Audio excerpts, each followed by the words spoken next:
கடந்த சில மாதங்களுக்கு முன் அதிமுக பாஜக கூட்டணியை எடப்பாடி பழனிசாமி முறித்திருந்தார். இஸ்லாமியர்களே, நீங்கள் ஆசைப்பட்டது போல, நீங்கள் எல்லோரும் எதிர்பார்த்தது போலவே அதிமுக தனியாக வந்துவிட்டது. பாஜக கூட்டணியை முறித்துக்கொண்டு அதிமுக தனியாக வந்துவிட்டது. இனி நாங்கள் தனியாகவே கூட்டணி அமைப்போம் என்று எடப்பாடி பழனிசாமி தெரிவித்திருந்தார்.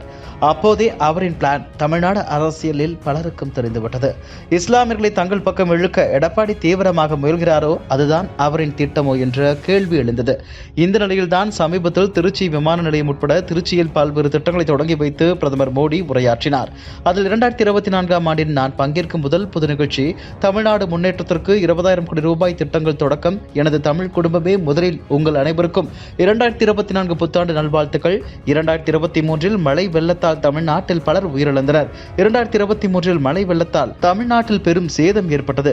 மழை வெள்ளத்தால் பாதிக்கப்பட்ட தமிழ்நாட்டுக்கு மத்திய அரசு உறுதுணையாக இருந்தது.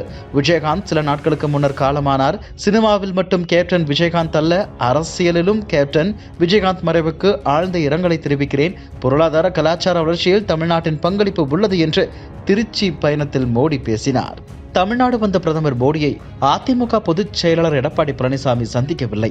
இதனால் டெல்லி பாஜக எடப்பாடி மீது அப்செட்டில் இருப்பதாக தகவல்கள் வெளியாகின. பொதுவாக மோடி தமிழ்நாடு வரும்போதெல்லாம் எடப்பாடி சந்திப்பது வழக்கம். சண்டை போட்டு நேரம் வாங்கி குறைந்தபட்சம் விமான நிலையத்திலாவது பிரதமர் மோடியை எடப்பாடி பழனிசாமி சந்தித்து விடுவார். ஆனால் இந்த முறை எடப்பாடி அப்படி சந்திப்பு நடத்தவில்லை. அதோடு இல்லாமல் மோடி வருகைக்கு முன் அதிமுக பொதுக்குழு கூட்டம் நடந்தது. இதில் பேசிய எடப்பாடி பழனிசாமி பாஜகவுடன் இனி கூட்டணியே இல்லை என்று அடித்து கூறினார். பாஜகவின் தேசிய பொதுச் செயலாளர் PL சந்தோஷ் சென்னைக்கு வருகிறார். நாடாளுமன்ற தேர்தலை ஒட்டி தமிழகத்தில் எடுக்க வேண்டிய அரசியல் நடவடிக்கைகள் பற்றி முடிவெடுப்பதற்காக வருகிறார். மோடி மற்றும் அமித்ஷாவின் உத்தரவின்படி இந்த மாதம் 12ஆம் தேதி சென்னைக்கு விசிட்டடிக்கிறார் சந்தோஷ். சென்னைக்கு வரும் சந்தோஷ் தமிழக பாஜகவின் மாநில நிர்வாகிகள் மற்றும் நாடாளுமன்ற தொகுதிகள் சார்ந்த நிர்வாகிகள் ஆகியோர்களுடன் தீவிர ஆலோசனை நடத்த திட்டமிட்டுள்ளார்.